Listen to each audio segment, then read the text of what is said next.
ഇന്ത്യക്കാരുടെ apple iPhone ഭ്രമത്തെപ്പറ്റി പ്രത്യേകം പറയണ്ടല്ലോ. ഐഫോൺ ആരാധകർ ഫോണിനായി തെരുവിലേറ്റുമുട്ടിയെന്നറിഞ്ഞാലോ ഇങ്ങനെയും ഐഫോൺ ഭ്രമമുണ്ടോ എന്ന് ചിന്തിച്ചു പോകുമല്ലേ. എന്നാൽ അങ്ങനെയും സംഭവിച്ചു. അടിയുണ്ടാക്കി ഐഫോണിന്റെ പുതിയ മോഡൽ സ്വന്തമാക്കിയവരും ഇന്ത്യയിലുണ്ട്. മറ്റെവിടെയുമല്ല, മുംബൈയിലാണ്.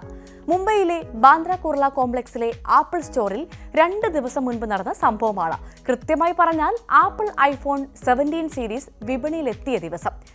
IPhone 17, iPhone air, iPhone 17 pro, iPhone 17 pro max മോഡലുകൾ സ്വന്തമാക്കാൻ തിക്കി 100 കണക്കിന് ആളുകൾ ആപ്പിൾ സ്റ്റോറിന് മുൻപിലെത്തിയതോടെ സംഗതി കൈവിട്ടുപോയി. മുംബൈയിലെ ബാന്ദ്ര കുർള കോംപ്ലക്സിലേക്ക് പുലർച്ചെ 1 മണിക്കൊക്കെയാണ് ആളുകൾ എത്തിയത്.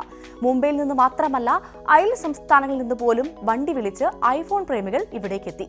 പുലർച്ചെ 5 മണി ആയപ്പോഴേക്കും ഇവിടെ ജനസാഗരമായി. കട്ട പോസ്റ്റ് അടിച്ച് ഐഫോൺ ആരാധകർ ഒറ്റ നിൽപ്പ്. ഇതിനിടയിൽ ചിലർ ക്യൂ തെറ്റിച്ച് കയറാനും ശ്രമിച്ചു. സ്വാഭാവികമായും ക്ഷമ നശിച്ച 100 കണക്കിന് ഐഫോൺ ആരാധകർ പരസ്പരം പോർ വിളിക്കാൻ തുടങ്ങി. വാക്കേറ്റമായി, കയ്യാങ്കളിയായി, പൊരിഞ്ഞ അടിയായി.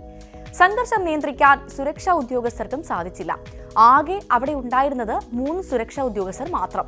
ഇവർ ഇടപെട്ട് ആളുകളെ ശാന്തരാക്കാൻ ശ്രമിച്ചെങ്കിലും ഒന്നും വില പോയില്ല. സംഘർഷം ശമിപ്പിക്കാൻ സുരക്ഷാ ഉദ്യോഗസ്ഥർ പഠിച്ച പണി 18 പയറ്റുന്നതും കുറെ പേരെ നിലത്തുകൂടെ വലിച്ചിഴച്ചു കൊണ്ടുപോകുന്നതിന്റെയും ദൃശ്യങ്ങൾ പുറത്തു വന്നു. ഇതോടെ സംഭവം സമൂഹ മാധ്യമത്തിലും ചർച്ചയായി.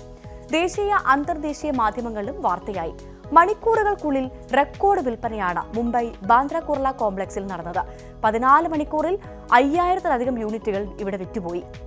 സൂപ്പർ സ്റ്റാറുകളുടെ സിനിമകളുടെ റിലീസ് ദിവസം തിയേറ്ററുകൾക്ക് മുൻപിൽ ആരാധകർ എങ്ങനെയാണോ തടിച്ചുകൂടുന്നത്, അതിന് സമാനമായിരുന്നു ഐഫോൺ പ്രേമികൾ പുതിയ സീരീസിന്റെ റിലീസ് ദിവസം ആപ്പിൾ സ്റ്റോറിന് മുൻപിൽ കാട്ടിക്കൂട്ടിയത്. ആവശ്യത്തിന് സുരക്ഷാ ഉദ്യോഗസ്ഥർ ഇല്ലാതിരുന്നതാണ് സംഘർഷത്തിന് കാരണമായതെന്നും പരാതി ഉയർന്നിട്ടുണ്ട്. ഐഫോണിന് വേണ്ടി മുംബൈയിൽ കൂട്ടത്തല്ലുണ്ടായെങ്കിൽ മറ്റിടങ്ങളിലും സ്ഥിതി വ്യത്യസ്തമായിരുന്നില്ല.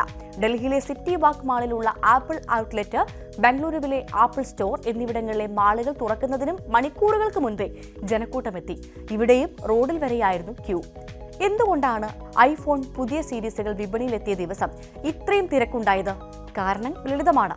ആദ്യ ദിനം വിവിധ ബാങ്കുകൾ നൽകുന്ന എക്സ്ചേഞ്ച് ഓഫറുകൾ ചേർത്ത് പുതിയ മോഡൽ കൈക്കലാക്കാനുള്ള ഐഫോൺ ആരാധകരുടെ ആഗ്രഹം. പഴയ ഐഫോൺ മാറ്റി പുതിയ മോഡൽ സ്വന്തമാക്കാൻ എത്തിയവരാണ് ഏറെയും. ഡിസൈൻ, ബാറ്ററി, ക്യാമറ, സ്റ്റോറേജ് അപ്ഗ്രേഡുകളുള്ള പുതിയ സീരീസിന് വേണ്ടി എന്തായാലും നല്ല അടിപിടിയാണ് ഉണ്ടായത്. പുതിയ സീരീസിൽ ഏറ്റവും കട്ടി കുറഞ്ഞ ഐഫോൺ എയർ ശ്രദ്ധ പിടിച്ചു പറ്റിയതാണ്. 5.6 മില്ലിമീറ്റർ മാത്രമാണ് ഇതിന്റെ ഭാരം. ഐഫോൺ 17 സീരീസിന് അടിപിടി ഉണ്ടാക്കിയവർ ഇനി ഐഫോൺ 18 വിപണിയിലെത്തുമ്പോൾ എന്തൊക്കെ കാട്ടിക്കൂട്ടുമെന്നാണ് ആകാംക്ഷയോടെ കാത്തിരുന്ന് കാണേണ്ടത്.